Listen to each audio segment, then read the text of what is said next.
Pues estamos en tiempo para intercambiar entre los ponentes y los asistentes, así que Pedro, te invito, si te parece, Descomparto Irune, ¿vale? Como gerente de la denominación de origen y siempre presente en estas 3 ediciones que hemos hecho a lo largo de estos 3 años, para animar también el debate y conocer tu opinión. En fin, hay una enorme cantidad de temas que han surgido, preguntas. Yo no sé si os parece inicialmente, para un poco dinamizar el debate. Yo, en principio, lo que observo, y quizás teniéndome a lo que ha comentado antes Luisa, ya no solo por el estudio que sí, y esto lo reivindicamos algunos historiadores de lo rural, de preocuparnos por la pequeña propiedad y no siempre el paradigma de la gran propiedad, pero en concreto cuando nos estamos refiriendo al azafrán, creo que el denominador común de lo que ha quedado aquí es su invisibilidad en el pasado. Es decir, el poco interés que ha tenido el preocuparnos por su conocimiento. Entonces, yo creo que debemos de cambiar el paradigma y preocuparnos no tanto por las especias, ir a China o ir a América, como las propias especias que nosotros teníamos aquí y que, sin embargo, ya en el siglo XVI las teníamos y nunca le hemos prestado atención y nos hemos preocupado más por la globalización y el mercado de estas especias con Asia y con América, y sin embargo lo nuestro lo tenemos absolutamente desconocido. Entonces, por ahí creo que es algo que debemos de reivindicar, que es el desconocimiento. El desconocimiento pasa por el cambio de preguntas, de hacernos otro tipo de preguntas, y no dejarnos llevar también quizás por qué ocurría fuera, olvidando lo que ocurría dentro. Pero en este sentido, para tratar de conocer qué ocurría dentro, la dificultad se va multiplicando conforme vamos hacia el pasado, evidentemente. Y aquí Irune, ella ha planteado su conferencia, y también Indalecio, pero sobre todo inicialmente Irune, con la iconografía, o sea, el reflejo en el arte, que es una dimensión que afortunadamente tenemos desde la antigüedad, pero también los textos, que hay menos, pero la genealogía de ver el azafrán en los textos, como por ejemplo ha hecho ella, o en el caso del mundo árabe, como Indalecio habéis comprobado, vamos, eso es un trabajo extenuante, o sea, es un trabajo de equipo necesario si queremos ir más allá de informaciones anecdóticas, ¿no? Entonces, por un lado, prestar atención significa cambiar de paradigma y preocuparnos por esto, pero una vez que nos preocupamos, ¿cómo estudiarlo? ¿Qué fuentes, qué documentación tenemos, ¿no? Y a verlas, haylas. Otra cosa es que nos hayamos preocupado o no. Creo que este seminario y la publicación cuando surja va a ser un revulsivo. Yo hablo con colegas de historia medieval, por ejemplo, que se preocupan por el comercio, y le digo, bueno, ¿y el azafrán está o no está en el comercio, por ejemplo, en Valencia? Me dicen, no lo sé, pero no lo saben porque no se han preocupado o sea, cuando estaban viendo las fuentes no se fijaban si había azafrán. No existía. Se preocupaban por el trigo u otro tipo de productos, pero no por el azafrán, ¿no? Entonces, hay que reivindicar todo esto. Y, esto por un lado. Y por la cuestión un poco de las exposiciones que se han hecho inicialmente, las 2 primeras, bueno, yo veo que el azafrán, habéis coincidido los dos, pues es un cultivo y es un producto que da pie a la ambigüedad. Es muy ambiguo. Estamos hablando de un valor simbólico, sobre todo en estas culturas más anteriores, más antiguas, un simbolismo que nos habla de lo positivo y de lo negativo. Nos habla, por ejemplo, en este caso Irune hablaba de la soltera, que en este caso es la no casada, ¿no? Pero también hablaba de la virginidad y la prostituta. Se hablaba Indalecio, del mundo de lo masculino, de lo femenino, de lo afeminado, estaba ahí presente, y en definitiva muy ligado al mundo de la mujer, por su propio cultivo y por su propio uso, probablemente, ¿no? De la buena y de la mala mujer podríamos encajar ahí esos términos. La pregunta es, ¿cómo ha evolucionado ese tipo de simbolismo? Las palabras adquieren nuevos significados en función de los contextos históricos. Este libro, el año pasado, tuvimos una charla de un colega de Historia del Arte que se preocupaba por el color y la presencia del azafrán en en la historia del arte, sobre todo del siglo XVIII al siglo XX. Creo que se puede enlazar perfectamente con lo que Irune nos estaba... Lo asociaba con la Virgen. Sí, sí. Bueno, yo lo dejo aquí. Pedro. No, que quiero decir que eso que lo comentaba antes, que el amarillo lo asociaba con la Virgen, con el símbolo de la virginidad, de también, con la virginidad, pureza, la Virgen María, el pase cristiano al tema, ¿no? Entonces, con lo cual ha presentado Irune, ¿no? Irune, sí. Irune, pues realmente me ha recordado lo del año pasado y de su vinculación, ¿no?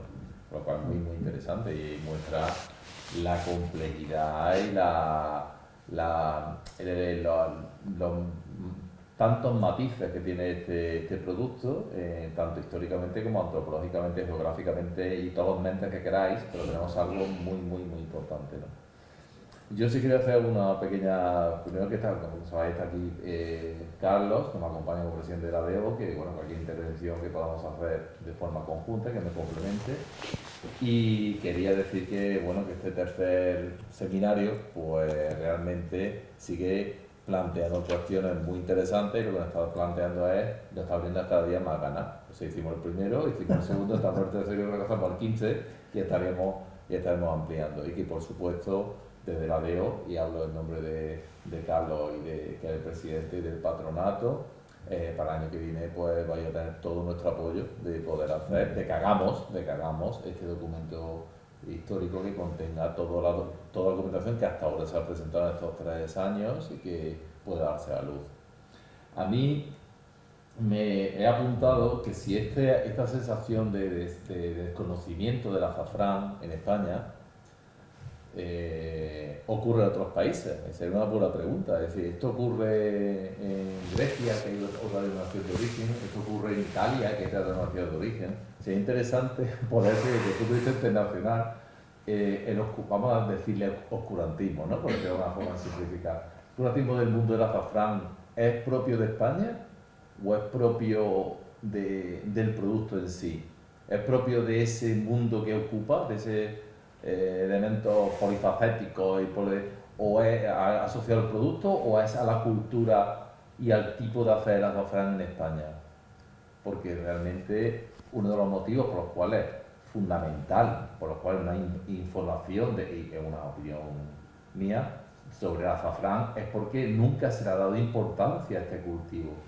Aquí descrito, y hemos visto en otras jornadas, en otros seminarios anteriores, un azafrán se asocia a pequeños trozos de terreno, como has descrito tú, prácticamente metido en un sitio muy pequeño, pegado a los pueblos. Eso está también descrito en el documento de principio del final del siglo XIX y del XX, y realmente siempre asociado a mano de obra sin valor. Hay documentos que son destructivos, que dice que el azafranero es alguien que su mano, su tiempo no tiene valor, tiene menos valor que un jornalero. De hecho, en un libro que se llama El azafranero práctico, creo que es ese, sí. pues él dice que la forma de enseñar a los niños con 12 años a manejar la azada era que sus padres se llevasen al azafranar para que aprendiesen a manejar la azada para que luego hiciesen bien sus jornales. Quiero decir que realmente es duro, claro, el enfoque, ¿no? Claro, eso se ha trasladado en el mundo y en el tiempo. Ahora Carlos y yo veíamos la foto esa que ha presentado, ¿cómo se llama? Luisa, de montando las mesas, y realmente eso puede ser muy real y actual. Y eso es una desgracia, y lo digo con todo el peso. Es una desgracia porque no debe desaparecer desde el punto de vista folclórico de que lo juntamos 4 amigos a montar azafrán y lo de jiji, pero es una desgracia porque esa es la realidad todavía de gran parte del sector, por llamarlo de alguna forma, del azafrán en La Mancha. Y eso es uno de los grandes problemas, es uno de los grandes pesos que nos está llevando a su posible extinción. Entonces, claro, el pasado es muy interesante, la parte antropológica es maravillosa, pero es como si pensásemos que en la actualidad todavía el vino se elabora pisando la uva. ¡Ay, qué cosa más chula!, ¿no? Nos vamos allí, pisamos la uva, nos vemos el mosto, se lo dedicamos a quien corresponda. Pero eso es un sector, eso es una industria, eso es viable en el mundo actual. Pero lo dejo ahí. Si me permitís, que puede ser, otra de las cosas que que le resten importancia a otras tendencias al cultivo y a la industria, entre comillas, de las azafrán, es que no queda permanencia en el espacio.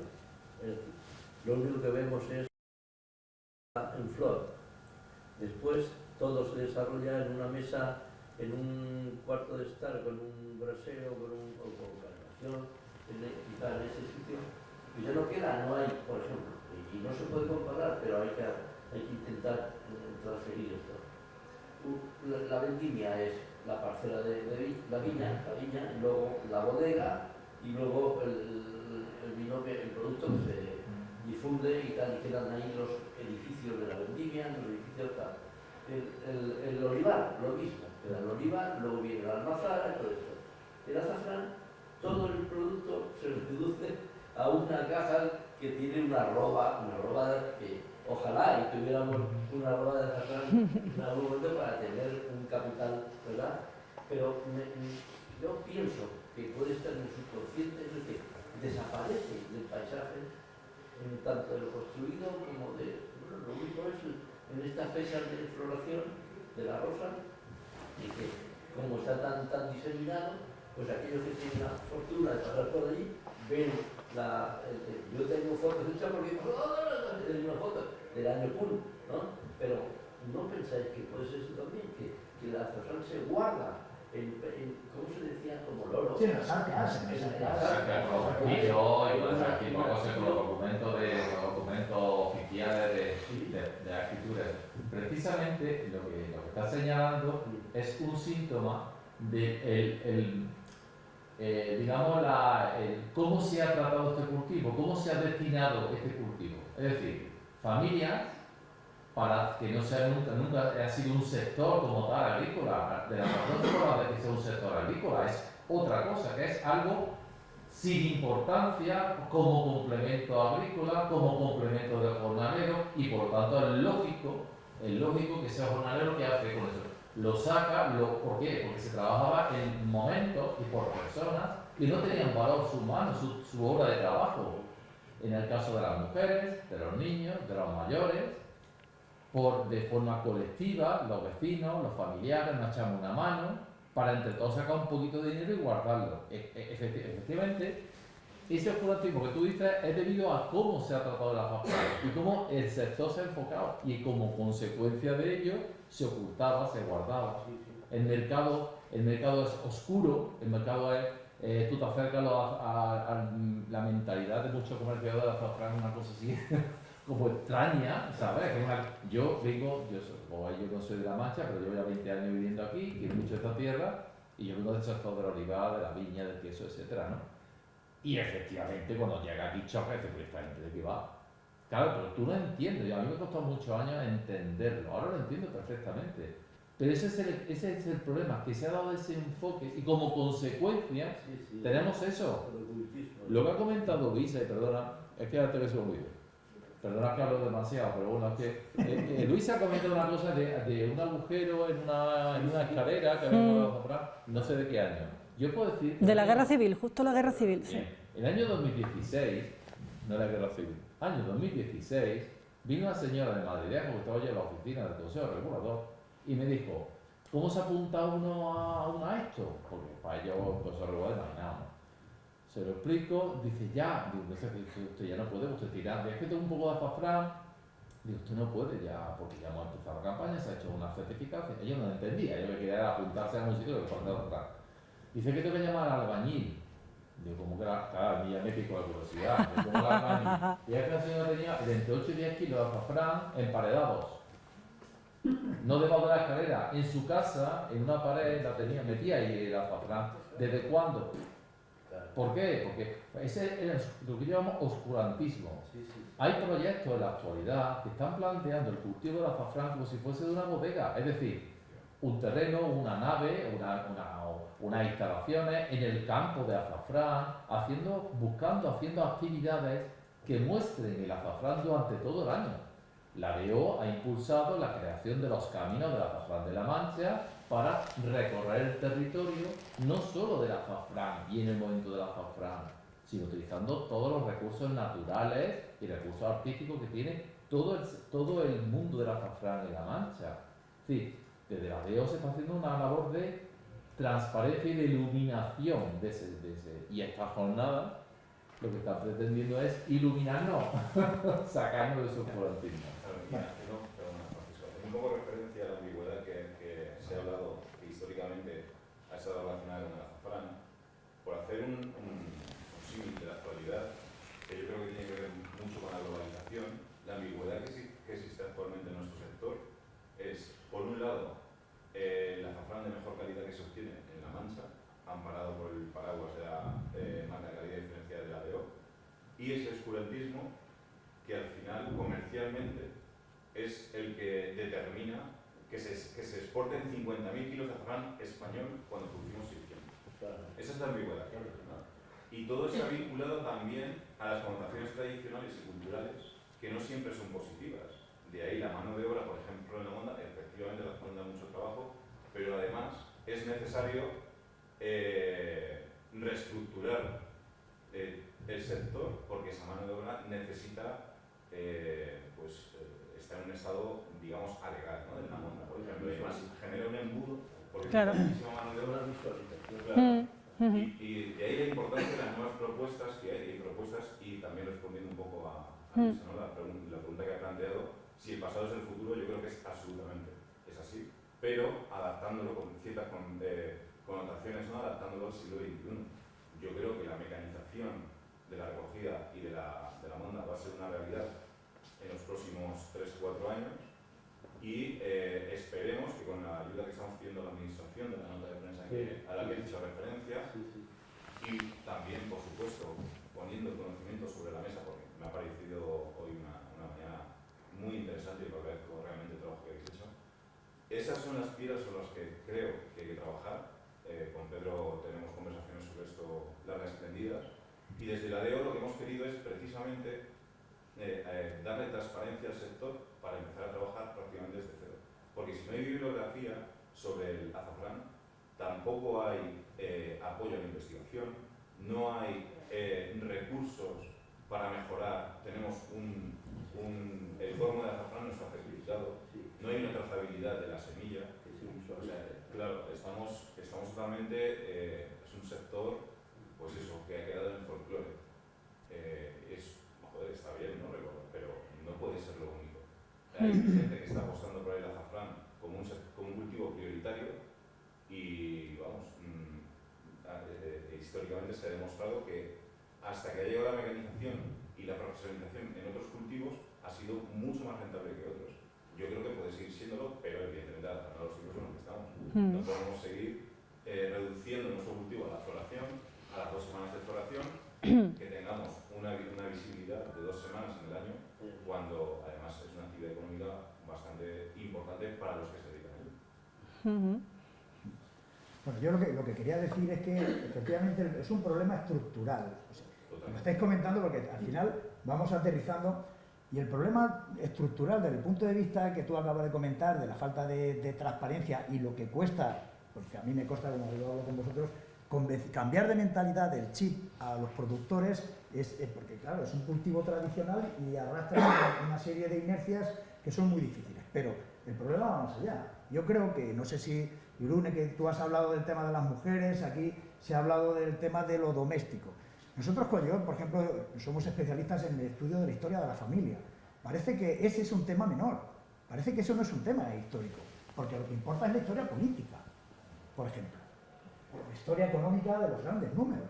Entonces, el problema que tenemos aquí es, por ejemplo, la falta de interés por el trabajo no remunerado, en general, o no remunerado que se vincula a las mujeres, y ahí hablamos, y tú que eres antropóloga, Luisa, lo sabes, todo lo que está relacionado con el cuidado. Los cuidados, sí. Que es sobre todo un sector donde se han implicado las mujeres, eso no ha tenido historia tampoco.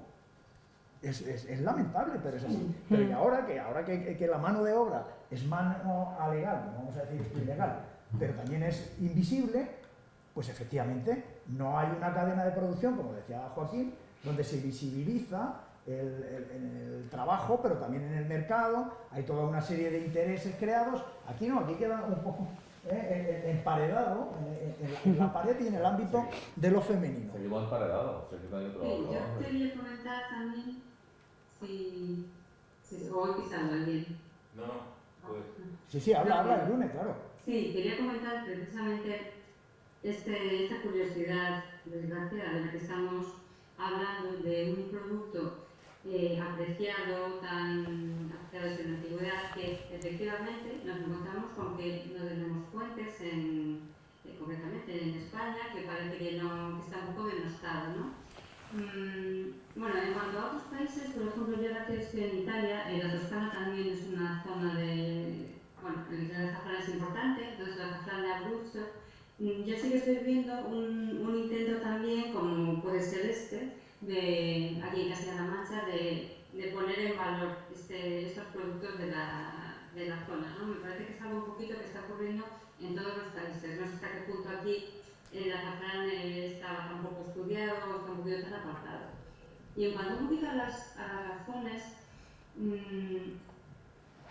vamos, pienso que se puede relacionar un poquito con lo que acaba de apuntar Francisco, esto de la historia política, o lo que comentabas, Luisa, sobre la historia de los ricos, ¿no? Y no de la gente más humilde, o no de los de casa, o no de la mujer, ¿no?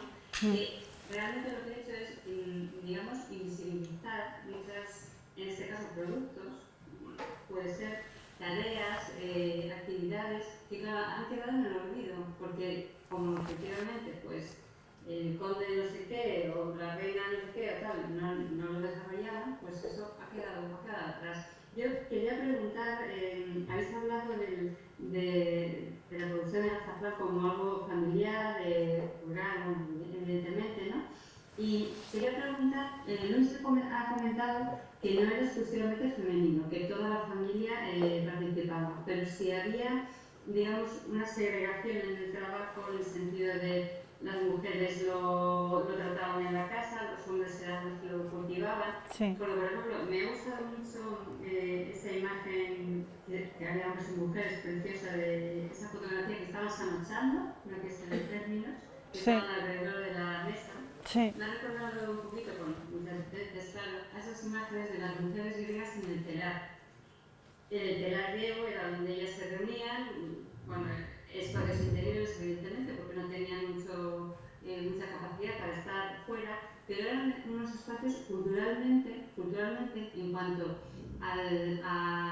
digamos, a la extensión de los mitos, la religión, de la cultura de su comunidad importantísimo, ¿no? Entonces, estas actividades que comentaba Luisa, claro, no había soledad, porque vamos a la casa de la vecina, del vecino no sé quién, a hacer estas actividades en común. Eso también, claro, tiene mucho que ver con el contexto cultural de un producto, que tal vez en el caso concreto del azafrán también tenga que ponerse en valor y no deba separarse. Tal vez uno de los,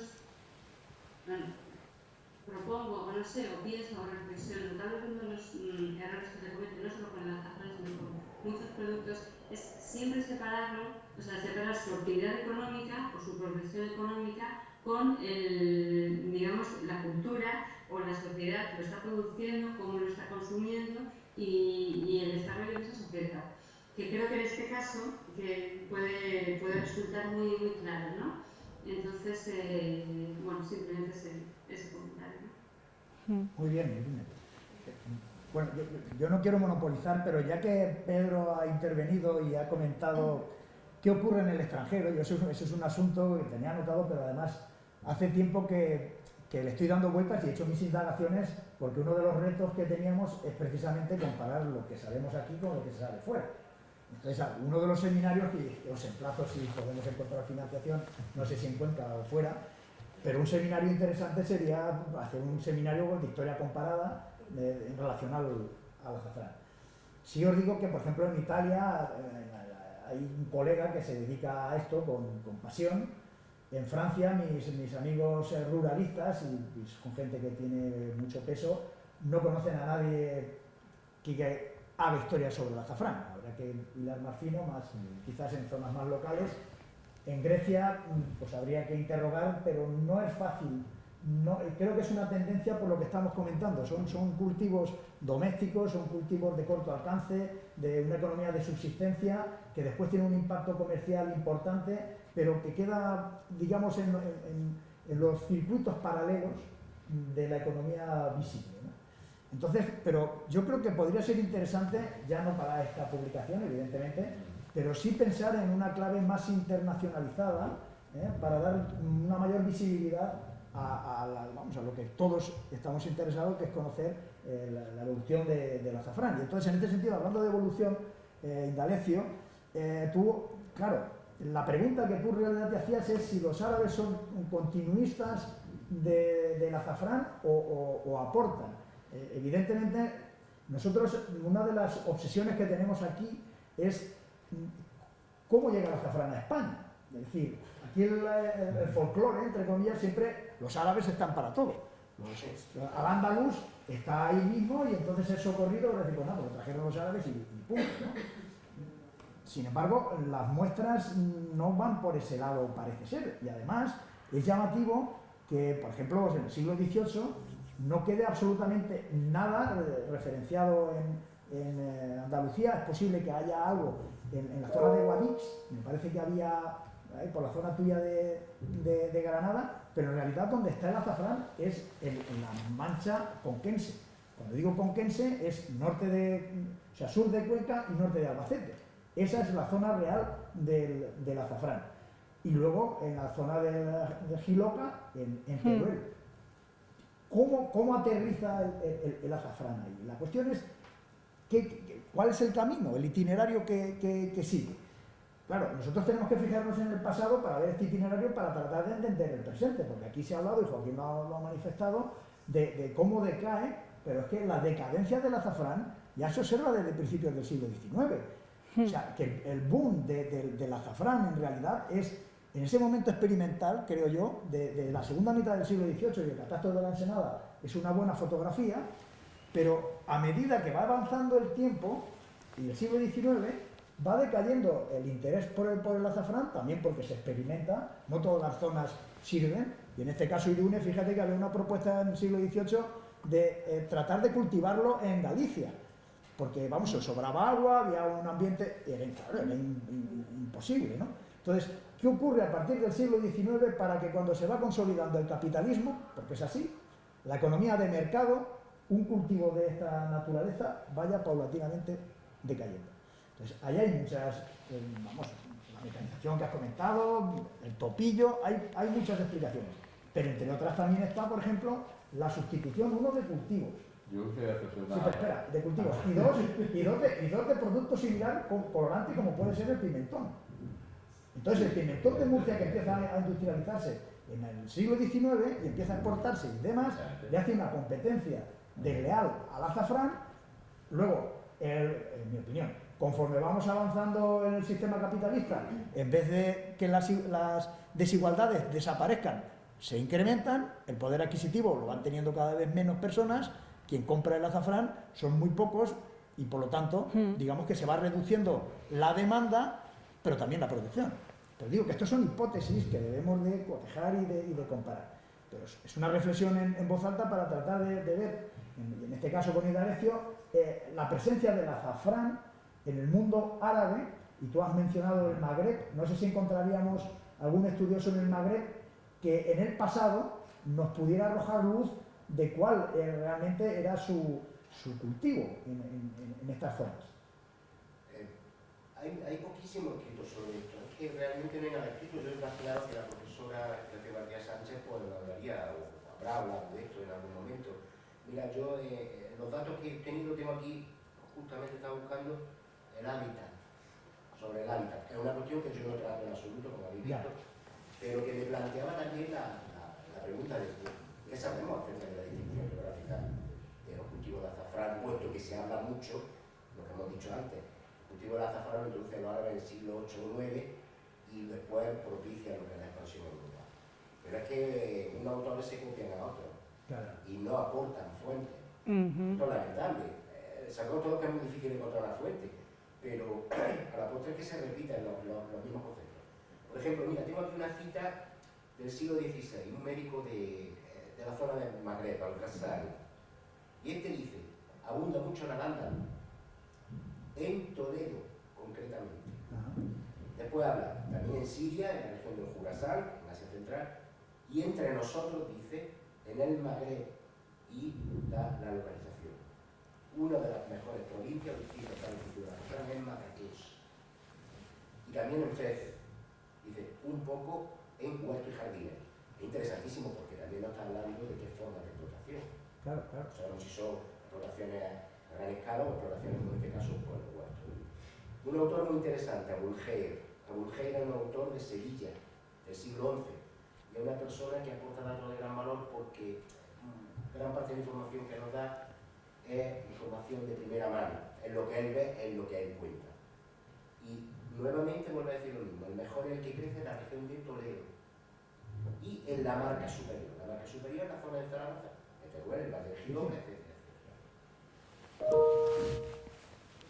Fuera de Al-Ándalus, Siria, vuelvo a mencionar, y el Jurasán. Pero ¿qué ocurre en este caso? Que también la fuente hay que ser considerada con muchas reservas. ¿Por qué? Porque se coge una a la otra. Esa es la cosa. Bueno, lo del Google, ¿no? El corte pega. En la fuente árabe, naturalmente, no existe el concepto de originalidad en absoluto. De forma que se copian los unos a los otros, a veces dicen que han copiado, pero en la mayoría de las ocasiones no. Entonces son datos muy fraccionarios, muy suficientes. Sería una cuestión, como he dicho, que habría que estudiar la cuestión del comercio también, cómo se comercializa, cómo se cultiva, quiénes lo hacen. Noticia acerca, por ejemplo, de lo que estáis hablando de si son las mujeres las que trabajan en la azafrán, no tenemos prácticamente nada. Ya digo, para mí es todo estos descubrimientos y todo un mundo, porque habría que abordarlo no desde el punto de vista que yo he planteado, sino de otros muchísimos puntos de vista. Yo quería plantear, en cuanto al origen, no se sabe muy bien dónde está el origen del azafrán, no hay tampoco fuentes. Se habla de la zona de Turquía, la zona de Frigia, que por eso tenían fama de que era el azafrán de Frigia, era famoso en aquel tiempo, ¿no? Y que está muy ligado al griego romano y la zona del Mediterráneo. Entonces es lógico pensar, aunque no haya fuentes, que el azafrán llegaría a España no por los árabes, sino que antes llegaría por romanos, fenicios y otra cosa es que los árabes expandieran, pero yo estoy seguro que aquí existía. No hay fuentes, pero yo creo que eso es bastante lógico, ¿no? Sí quería decir también que nosotros colaboramos con la Alhambra hace 3 años, llevamos allí cormos para que reactivasen el cultivo. Ellos decían, los del patronato de la Alhambra, que los nazaríes vendían azafrán y miel como unos elementos, y el azafrán era un elemento importante de su economía, de ahí el que ellos quisieran ponerlo allí, con lo cual hay una línea de que esa gente tenía buen negocio. Y en cuanto a los datos de producción, hombre, a principios del siglo XX, datos del mapa del Ministerio de Agricultura, de la Nueva Estadística Agraria del año 25, hablaba que España producía 140.000 kilos de azafrán, hablando de 140 toneladas, seguramente éramos el primer productor de azafrán del mundo. ¿Por qué si eso antes había más o menos? Pero que estamos hablando de hace un siglo, en España se producían 140 toneladas. Ahora mismo no llegamos a 1.000, a 1 tonelada. Sí, hay típico, pero vamos, según el mapa, según el Ministerio de Agricultura son 1.200, que son datos totalmente inflados, ¿no? Es decir, que haya pasado algo muy gordo, muy gordo que realmente era una riqueza, efectivamente usted en todo el Paco, era algo que no existe ahí, que está como oculto, pero que genera mucha riqueza, ¿no? Y que me ha gustado mucho lo que ha dicho Irune sobre la vincular eso con el ocultismo, pues, por decirlo de alguna forma, seguir ese término, ¿no? Para entendernos, con el mundo de la mujer, es decir, como de minusvalorar ese peso porque está hecho por mujer, entonces no tiene, o el tema del acompañamiento de personas que necesitan ese apoyo, ¿no? Es decir, que realmente es una idea y una perspectiva interesante, ¿no? Hombre, ahí la verdad es que las ideas que ha lanzado aquí Indalecio, en fin, si nosotros esta vía natural se potenciara, quiero deciros que al mercado habría. Actualmente el uso que se le da a nuestro cultivo es gastronómico y el aprovechamiento de las selvas. Pero, como bien ha plasmado Indalecio, desde hace siglos se sabe que tiene otras utilidades y claro, y el ILUNE ha iniciado hablando de los usos del azafrán y ha dejado el gastronómico como el último, que nos ha llamado la atención, Sí. porque antiguamente se utilizaba principalmente como un producto relacionado con la salud y ahora se ha quedado exclusivamente para gastronomía. Y bueno, excepto en culturas orientales como China, por ejemplo, que ahora mismo estamos con un protocolo de exportación de ambos ministerios para que ellos importen o asuman el azafrán como producto agroalimentario porque lo tienen como medicamento. Actualmente. Entonces la exportación del azafrán allí es compleja. Es como el fármaco, no es un alimento. Ya, ya. Actualmente, porque según me dio a mí una china un día, en una de las jornadas de tallas como son distintos sitios, Le Cordon Bleu, uno de los centros de formación hostelería más importantes del mundo, había una china que habla perfectamente español y me dijo que es que no, es que gran parte de la, digamos, de la farmacopea china tradicional lleva azafrán en sus componentes. Yo tengo mi experiencia, yo tomo azafrán casi todos los días y yo le puedo decir que tengo, la última analítica que me hice de PSA me ha bajado por menos más de una unidad y mi serie histórica llevo ya casi 20 y tantos años haciéndolo. O sea, eso es una cosa que pasa y eso ha pasado a mí. O sea, El azafrán va relacionado principalmente con problemas del sistema nervioso como ansiedad y demás, con dolor menstrual, es decir, es una réplica de lo que ya hablaban. Pero sin embargo, ustedes. cuando hacemos búsqueda en la base de datos especializada, aparecen pocas publicaciones modernas sobre aplicaciones farmacológicas o potencial terapéutico del azafrán. Otras plantas tienen muchísimas, pero en este caso es muy poco lo que hay. Es muy poco. Pues es la industria, es porque no hay complicidad con la industria.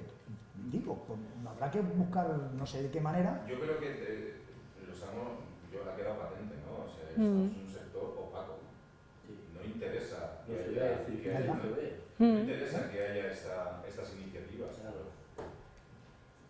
Lo dejo ahí, no sé. No, claro, eso tiene ya sus dimensiones. es que nosotros nos encontramos, y no podemos dar más detalles, pero nosotros nos encontramos en determinados foros que hay empresas, hay grandes comercializadores que quieren seguir manteniendo la opacidad, porque no les interesa que haya cosas. Sí, que es transparente. No, cosas no, La trazabilidad. estamos hablando de normalizar. Sí, sí, que haya trazabilidad, que haya trazabilidad. Y normalizar el cultivo, se habla de vino, de aceite, de queso, de todo lo disfrutamos, de la trufa, y el azafrán, eso mi abuela, mi tatarabuela. Es que hay gente que se enorgullece de que elabora el azafrán como hace como su tatarabuela. Y dices tú, bueno, ¿y qué, tío? ¿A mí qué me estás contando? Ahora te encuentras un sector y dices, qué bonito es, en la mesa, todos montando, comiendo, pues están encontrando residuos, claro, ahora mismo hay una cosa que se llama alérgenos, que, oye, que se analizan y a lo mejor te estás allí comiendo el plato de habichuela o tomando tu bocata o de atún, pues estás contaminando el azafrán y puede llegar una persona con un problema de alergia o de intolerancia y tenga un problema. Es decir, que el mundo ha cambiado ahora, que hay que mantener el pasado, por supuesto. Que eso enriquece, por supuesto, pero desde la historia antigua a la historia contemporánea. Eso hay que mantenerlo, conocerlo, desarrollarlo, pero que hay que avanzar. Hay que avanzar. Y eso es el elemento para que precisamente el azafrán no desaparezca y se convierta en una alternativa para muchos jóvenes agricultores. Lo de los 50.000 hectáreas por 50.000 euros por hectárea, el coste nuevo, ¿es cierto eso? Bueno, Ahora, lo más caro en inversión de nuestro cultivo es el bulbo, el colmo de azafrán, unos 5.000 kilos por hectárea y el precio del mercado oscila entre 4,5 euros y 6 euros. Te puede ser entre 25.000 y 30.000 euros y solo lo que es el bulbo para sembrar una hectárea. Luego tienes que sumar la mano de obra. Sí, y luego tienes que sumar la mano de obra. Pues, o sea que puede ser. Y la moral y todo. eso. Con el riesgo de que ese colmo, al no estar certificado y no estar sano y no haber tampoco, porque igual que ocurre en la especia, ocurre en la misma circunstancia en la comercialización de los colmos. Todos los cultivos actualmente, tú lo sabes muy bien, tienen una certificación. Tú no puedes poner tomates cualquiera, ni pimiento, ni maíz, ni soja, nada, ni viña. Oye, en el colmo no se ha metido nadie. Nadie. Y lo De estamos hecho, contando, y desde el ministerio ya nos han dicho, es que el azafrán, o sea, no y entendemos el año pasado se multó a un señor que era productor de azafrán, que vendió sus colmos a un chico que se iba a incorporar a la actividad agraria como ese chico presentó la factura porque tenía que justificar los gastos, a ese productor que ha vendido esos colmos 30.000 euros de multa. Porque ha ¡Ostras! hecho una actividad, efectivamente no, es que legalmente no se puede hacer, pero ¿y qué hace esa persona que se quiere incorporar? Porque nadie se ha ocupado desde hace 100, 200, 300 años en España en tener un colmo sano, igual que el del tomate, o el del pimiento, o el del melón. Eso es otro elemento de loco. Y si seguimos así, esto es un foso. O sea, tú empiezas a escarbar y dices, pues, ¿qué ha pasado aquí? Pero ¿cuál es la mano negra detrás de eso? Porque Idea. yo no dejo de plantearme esa denominación a la que he hecho alusión y que aparece por todos sitios, oro rojo. Obvio, o sea, Y hoy lo que yo estoy oyendo es que yo vengo de tierra de Jaén, para mí el olivo y la aceituna y el aceite es parte de mi ADN, pero es que también el azafrán, yo desde pequeñito he visto el azafrán en mi casa. claro, hay una vieja de todo. Pues me pregunto cuál es la mano negra detrás de eso, porque tiene que haber una mano negra. Si no se pueden certificar los colmos, como estoy diciendo. ¿Por qué es tan difícil? No entiendo por qué. Eso es lo que lo preguntamos nosotros. ¿Por qué estamos en esta situación y no encontramos respuesta? Estamos pidiendo ayuda también a la administración para tratar de resolver los problemas estructurales que aquí están saliendo. Y a día de hoy no tenemos una respuesta. O sea, hemos presentado un plan estratégico para tratar de que valoren si el azafrán, el sector del cultivo, puede estar integrado dentro de uno de los pilares fundamentales de la PAC, que son los PDR, porque tienen, la Junta de Comunidades dispone de más de 1.000 millones de euros en los próximos 5 años para aplicarlo a la agricultura y la ganadería. Y hemos solicitado 18,5 millones de euros para quintuplicar la superficie cultivada porque estamos a borde de extinción, es cierto. Y a día de hoy no hemos tenido respuesta. Entonces, pues no entendemos muy bien si es un producto con valor añadido como el que es, cómo no puede haber un respaldo mayoritario, al menos de la administración y de la parte de la sociedad, donde todos los actores que estamos integrados en el sector tenemos nuestra parte de responsabilidad y de poder hacer, ¿no? Y ahora mismo pues echamos de menos realmente que haya una comunión entre administración, denominación de origen, productores, comercializadores, para tratar de salvar el producto, porque hemos obtenido 340 kilos en la campaña de 2021 y llevamos 3 meses sin poder proveer a nuestros clientes, por ejemplo. Entonces, Por causas climatológicas, quizás. por todo, Por todo. O sea, por todo, porque cada vez hay menos gente que apuesta por el cultivo, cada vez hay menos mano de obra y cuesta más afrontar las campañas, porque haces una inversión en colmo y no tiene ninguna, no está avalado por la administración sanitariamente y se te va la inversión entera. Entonces un cúmulo de que yo creo que seminarios como el de hoy son súper interesantes precisamente para hacer un reseteo y volver a... Sin embargo, me pregunto yo, por ejemplo, el caso de Irán o el caso de Marruecos, porque mirando publicaciones he visto que Marruecos tiene mucho interés sobre las propiedades terapéuticas, pero son estudios hechos al socaire precisamente del deseo de revivificar lo que son los cultivos de azafrán en Marruecos. Yo me pregunto, lo que vemos en otros países puede servir en algún momento ¿nos puede explicar algo de lo que pasa aquí o no? Sí, esa pregunta se ha lanzado ya. En Irán, el gobierno iraní apuesta por el directamente por el azafrán, lo protege, lo estimula y crea lo que creo que se llama un polígono del azafrán, una ciudad del azafrán, donde ellos refuerzan y traen a investigadores españoles de otros países allí a enseñar a los iraníes a elaborar mejor el azafrán.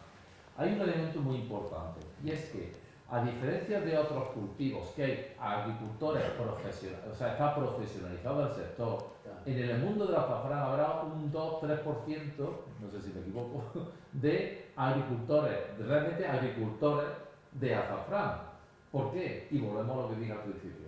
Porque era algo para personas que tradicionalmente no tiene valor. Y además en ese libro que a mí me dio eso sí que fue la depresión, cuando yo leí el libro, bueno, leí lo que yo pensaba, lo que yo intuía lo leía ahí, ¿no? Sí, no que cuando llueve hay que aprovechar y es como no vas a tu jornada al señorito, te vas a tu azafranar y en lugar de ir a tomarte una copa de vino, pues te vas a trabajar al campo y eso viene bendecido, porque así, quiero decir, claro, es que no son jornaleros, es que no son ni jornaleros, ¿cómo van a ser agricultores profesionales? Ahora mismo Son los nadies. nuestro sector está compuesto por cadena de dependencias minifundios por la manera de mantener el personas clientelismo. que Los agricultores creo que no puede ser una vaina que tiene 1000 metros para sacar su muestra. Es el concepto que históricamente se ha tenido de la La sociedad que entonces, de aquellos productos que claro. Que es muy preciado, ¿eh? Que es muy Claro. preciado. Yo- Y pasa desapercibido. ¿Tengo que ir al baño? no, porque yo no me Vale, vale, sí. Lo que queda aquí, los productos se tienen que ver. ¿Qué es lo que estamos haciendo? Claro. Es que no se ve. No, el circuito no se ve. Y existe. No se ve.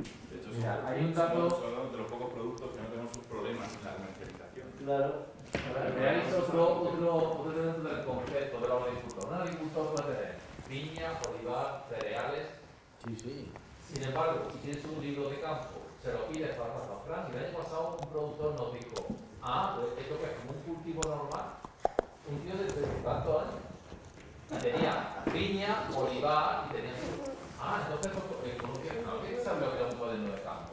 La pregunta era, ¿pero esto que es como un cultivo normal? Como un cultivo normal, que yo me quedé... Tengo que ir al baño. Un chico con 30 y tantos años. Claro, si eso lo extrapola... esto ya. Sí, sí, sí, Por sí, no dejar ya, ya. por un mensaje también haciendo de la Zafran, hay apuestas muy interesantes por la profesionalización y el desarrollo y la investigación para mejorar el sector a nivel privado y desde la deuda estamos en un producto. Entonces, yo a pesar de que el último año recogimos la mitad de la media de los últimos años y nos ha hecho saltar todas las alarmas, yo veo una perspectiva de 8 a 10 años que puede haber una evolución similar a la del ajo en Castilla-La Mancha, que hace 25 años estuvo a punto también de perderse, pero hubo apuestas por la mecanización y por la mejora de la semilla con tecnología in vitro y las tecnologías, y yo espero que la Zafran experimente un crecimiento similar y por qué no poder llegar a 5.000 hectáreas en 10-15 años, que sería interesante, y colocarnos como primer país productor sobrepasando a Grecia, que es ahora mismo el primer país. Entonces, bueno, yo creo que se están produciendo algunos cambios en Europa. Creo que están produciendo algunos cambios que pueden propiciar ese salto y esperemos que así sea. Ojalá. Bueno, yo creo que es una hora prudente, más que nada porque el señor presidente se tiene que ir. Así que muchas gracias a todos por vuestra colaboración.